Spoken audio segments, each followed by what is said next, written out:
Bonjour à tous, aujourd'hui on va faire un tour de la situation à Cuba. Sans plus tarder, commençons par quelques points historiques. Après des années de lutte contre les colons espagnols et avec l'aide des États-Unis, en 1902, l'indépendance de Cuba est enfin reconnue. La Maison-Blanche sert ses intérêts mais permet à l'île de se développer grâce à quelques années d'administration. Toutefois, dans les années 50, le régime du dictateur Fulgencio Batista voit Cuba dépérir, victime d'une hausse des inégalités et de la corruption. C'est alors que naît dans l'esprit de quelques-uns l'envie d'un grand remaniement. En tête de file se présente un certain Fidel Castro. Accompagné de son frère Raúl, de Che Guevara et d'autres révolutionnaires, il renverse Batista en 1959 et devient Premier ministre après 6 années d'exil et de lutte. De son côté, Manuel Urrutia est proclamé président, mais son pouvoir décisionnaire est très restreint. Il s'empresse alors de poser les bases qui font aujourd'hui de Cuba un pays développé, autrement dit, une couverture médicale qui, comme l'éducation, est totalement gratuite, et nationalise aussi une partie des terres, soit à 40%, et la totalité des médias cubains. Commence alors une période durant laquelle Cuba se développe largement et met en avant ses bons indicateurs humains. Toutefois, l'île n'en demeure pas moins une dictature. Dans les années 60, on estime à 10 000 le nombre de condamnés à mort et à 20 000 celui de prisonniers politiques. Des comités de défense de la Révolution sont mis en place pour transformer le peuple cubain en acteur de la Révolution, selon les partisans du régime, ou pour surveiller et endoctriner la population selon les opposants.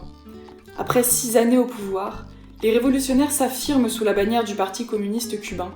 Les ambitions de ce parti et sa volonté clairement affichée d'organiser de larges campagnes de nationalisation déplaisent rapidement aux États-Unis.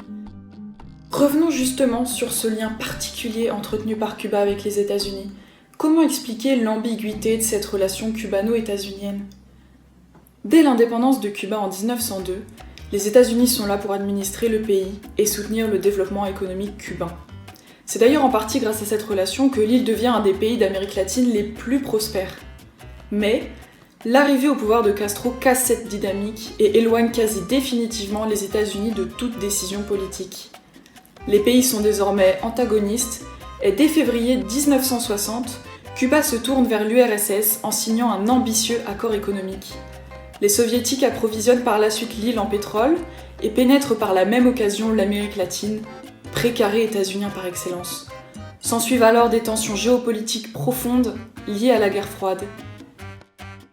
Mais il serait faux de penser que les États-Unis ont perdu toute influence sur l'île de Cuba.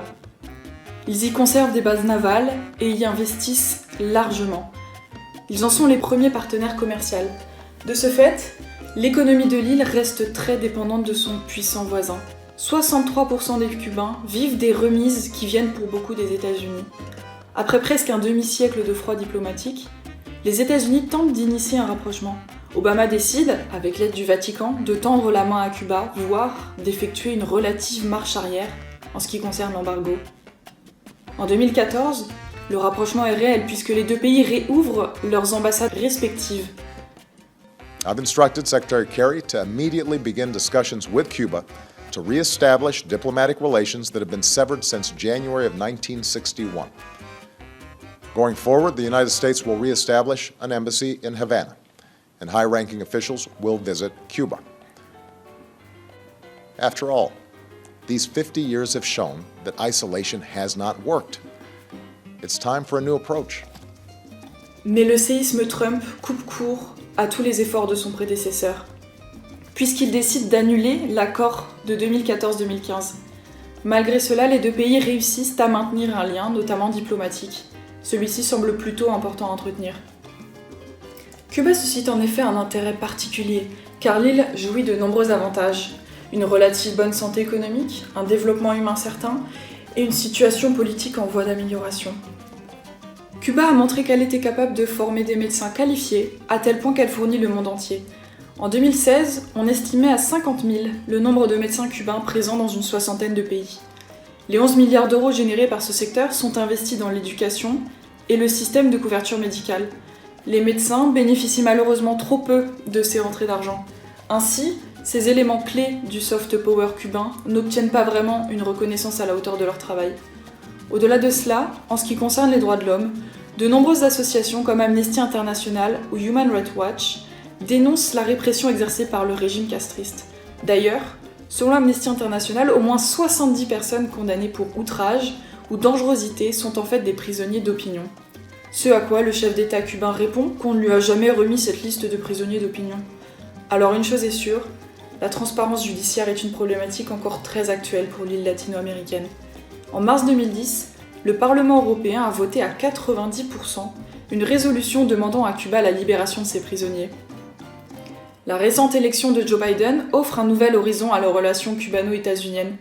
En effet, le démocrate a promis d'assouplir les restrictions imposées à l'île, mais aussi d'être intransigeant en ce qui concerne les droits de l'homme. Peut-être mettra-t-il fin à l'embargo qui pèse sur l'île depuis bientôt 60 ans. Nous l'avons vu, Cuba est un pays à part entière marqué par de nombreuses ambivalences. À l'échelle du continent latino-américain, il est un Eldorado où chacun peut être soigné et éduqué. Mais cette réussite se forge sur des médecins sous-payés et des libertés individuelles et collectives parfois bafouées.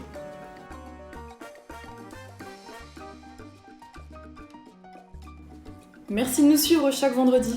N'hésitez pas à vous abonner afin de montrer votre soutien à notre équipe de rédacteurs-monteurs. Bon week-end et à la semaine prochaine!